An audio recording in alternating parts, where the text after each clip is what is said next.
माननीय Shri V Vijayasai Reddy ji. Deputy Chairman, sir, thank you very much. And I also thank my party president and Honorable Chief Minister of Andhra Pradesh, Vijayasai Jagannath Reddy Garu, for giving me an opportunity to speak on this particular subject, sir.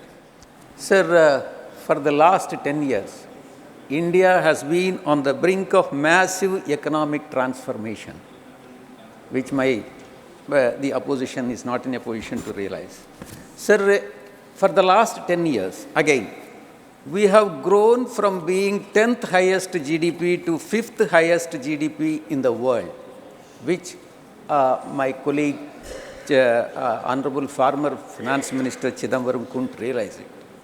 Sir, in the next 5 years, under the leadership of Modi ji, we are poised to become third largest economy in the world, crossing 5 trillion mark. Please माननीय जयराम जी बैठ कर बात नहीं, please you speak to the chair. Sir, Deputy Chairman, sir, India continues to retain its fast-growing economy status even in the face of global economic slowdown. And we have faced the COVID situation. Even during COVID situation, there is no economic stride, and it continues to grow in the economy. Sir, last year, our GDP growth stood at massive 7.2%, which was twice the average of emerging market economies. And our Honorable former Finance Minister extensively spoke about the GDP. And he was all along talking negative about the GDP, and he couldn't realize that there is a growth. And currently, we have surpassed the market expectations and registered a 7.6% growth during second quarter of this current 2023-24. Sir, and coming to the tax collections, which the opposition has to realize the importance. There is a significant growth in the tax collections that has become the norm, and this has fueled the economic growth, sir. Sir, within 10 years, the direct tax collections have increased by 160%, and from 6.4 lakh crore in 2013-14 to 16.6 lakh crore in financial year 2022-23. Sir, this year, this 6 months from April to September, tax collections increased by 18%.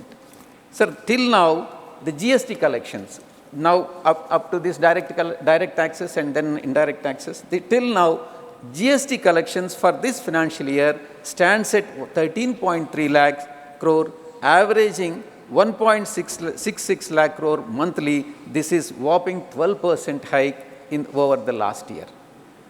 The increase in tax collections without substantial tax hikes goes to show that the government efficiency in improving our tax compliance and expanding the tax base. Sir, even there is no applaud from the treasury benches.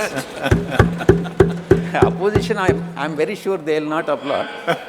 Sir, coming to the digital payments. India continues to dominate the digital payment landscape. Sir, we recorded 89 million digital transactions in 2022, which is more than 4 leading countries combined together. Sir, this accounted almost half of the global real-time payments. And sir, and I also should, up to this it's all positive points, sir. From now, I have to tell the negative points also, and at least to satisfy my friend Jairam Ramesh. Sir, we must not be complacent with our achievements. And sir, many issues continue to hinder the India's economic growth, sir. Sir, the first I would like to point out among the negatives is depreciating rupee, which is very, very alarming. Sir, rupee was worst performing Asian currency in 2022. Sir, for the first time ever, the value of rupee crossed 80 against the dollar. Currently, it stands at 83.4, which is very, very alarming.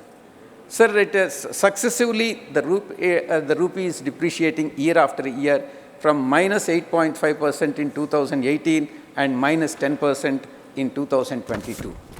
Sir, depreciation of rupee has got a significant impact on the overall development of the country, sir.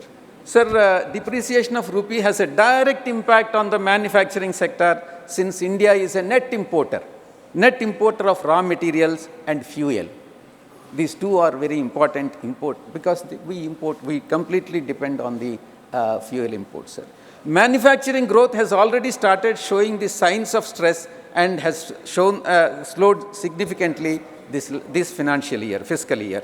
Sir, as per RBI, every 5% fall in the value of a rupee, inflation increases by 15%, 15 basis points, that is 0.15%. Sir, foreign investors, this has another effect of depreciating the rupee, sir. Foreign investors have pulled out 18 billion from Indian markets, more than 12 billion sell-off during 2008 global recessions.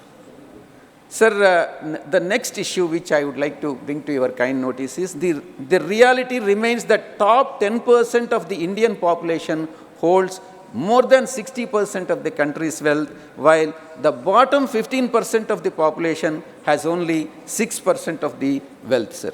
Even though the per capita income has more than doubled, that is 1.97 lakh since 2014, India ranks 142nd among 197 countries in terms of per capita income. The last point, sir, which I would like to bring to your notice is widening widening trade deficit, which is again alarming.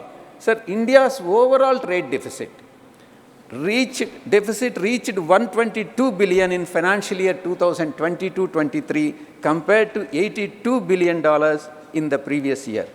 So the government data indicates that India's trade deficit hit a record high in the month of October, and more alarming is, all the more concerning is India's widening trade deficit with China, and historical high of 83 billion in 2022, and is expected to cross 100 billion mark in 2023 only towards China, sir, from China.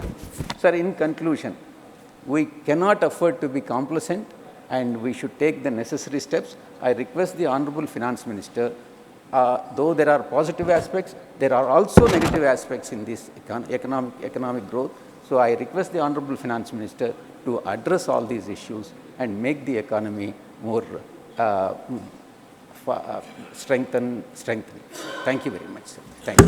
Thank you, Manya Vijayasai Reddy ji.